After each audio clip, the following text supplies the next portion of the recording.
Hey guys, I'm Brandon Williams. The person I chose for my interview is John Williams. He is my father, which is one of the reasons I picked him. He's going to give me good answers, and if he doesn't, then I'll go smack him. You know how it goes. He's a field training agent with U.S. Health Advisors. He's been doing it for about 4 years. He absolutely loves his job. Anyone who knows him can tell you that he loves his job.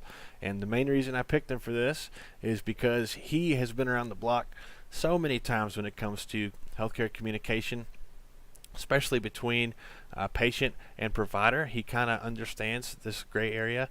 Sometimes there's more than just what the doctor tells you directly. You know, we all know that there's health insurance companies coming in all over the place, and he kind of understands where that gray area exists. And so this is something that I don't think most people usually consider, and I really wanted to sort of dive into that and see what his thoughts were.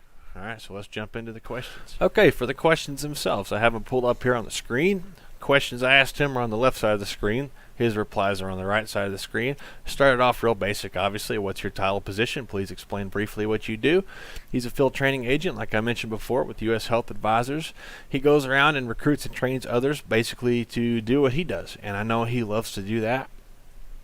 At the same time, he also does just basic insurance work. He issues policies. He goes and talks to different clients. He goes out and tries to recruit new clients, and he absolutely loves what he does. He loves to talk to people. He loves to help people, and I think that's really evident in question number 3. So I ask, what do you like best about that position?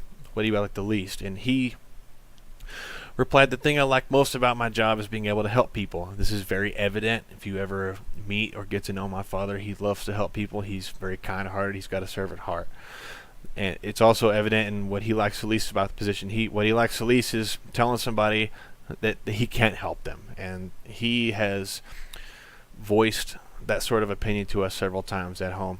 He loves to help, and he hates when he can't help.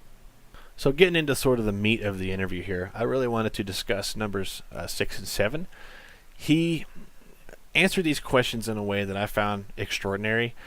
He understands that his job is more than a job, and it takes more than just going and telling people what you have written down in your book to effectively communicate what they're getting and to effectively be a good agent. So number 6 is, do you think good communication skills are important to your position? Briefly explain. His reply is, good communication skills are essential. When communicating with other agents, they must understand expectations as well as policies and procedures. So the people that are working with him and for him, they have to understand the rules of the company. They have to understand law. They have to understand the policies and procedures. The customer also really needs to understand the policy that they have and how it works to make sure they get the full benefit out of their coverage. This is where I think a lot of insurance agents, healthcare and other insurance agents, get a bad rap. They end up selling something to a client, and the client understands they get one thing when they're really getting something else. Good communication skills ensure that you're effectively telling your client what it is that they're signing up for, and I think that's absolutely important. You don't want to destroy the sort of fabric that exists between the insurance provider / agent and the client that they're trying to help.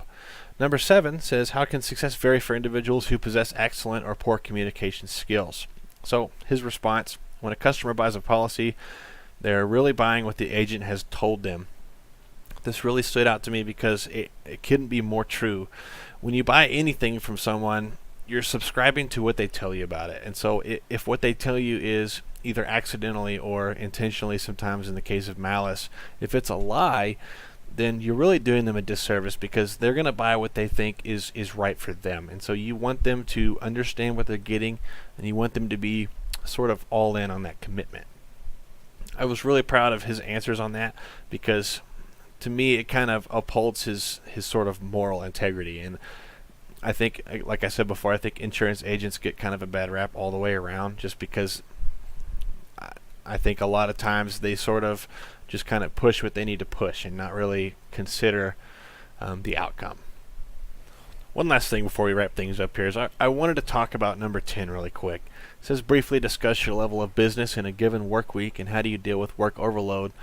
His response was, my business is constant. There are no set hours, but I constantly deal with customers that need something or have questions. Now, I've noticed this all the time. He's constantly answering his phone. answering questions for customers. This is awesome because he maintains a very positive rapport with his customers. The customers are largely satisfied because he seemingly always knows the answer, so that's obviously never a problem. It's got to be an overwhelming amount of work for him to constantly stay in the know about his own company's rules, their procedures, the policies they issue, especially with all kinds of new healthcare innovation coming out. People are wanting procedures. People need procedures. He has to know what is covered. He has to know what is not covered. He wants to know for his customers, so he's not having to say, let me get back to you, let me get back to you, let me get back to you, and take a long time to find those things. And I think that's really admirable of him to make sure that he stays on top of these things.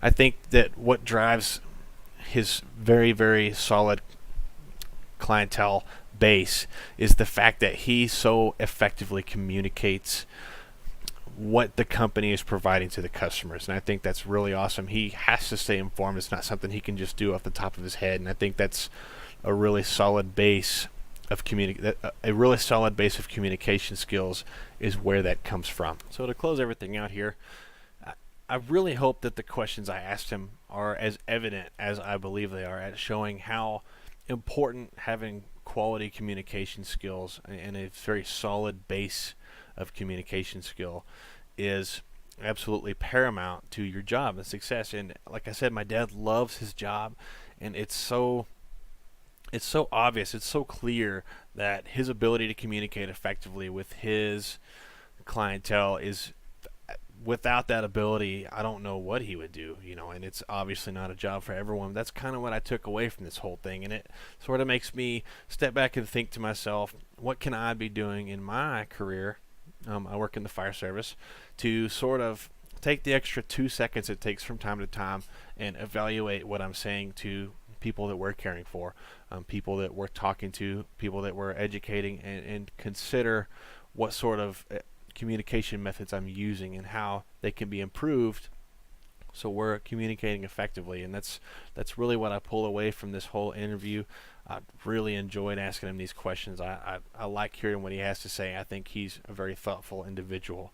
One thing I would really consider at the end of the day here is what sort of world we would live in if everyone were to take the 2 extra seconds and consider what they were going to say when it comes to these more heavy-handed decisions. Obviously it doesn't really matter if you are deciding between playing baseball for an hour and playing football for an hour, but when you're looking at insurance policies in this very example here, it can mean all the world of difference. And some people take that extra time, some people don't, and that's kind of something I always consider, and I want to be on top of that the best I can.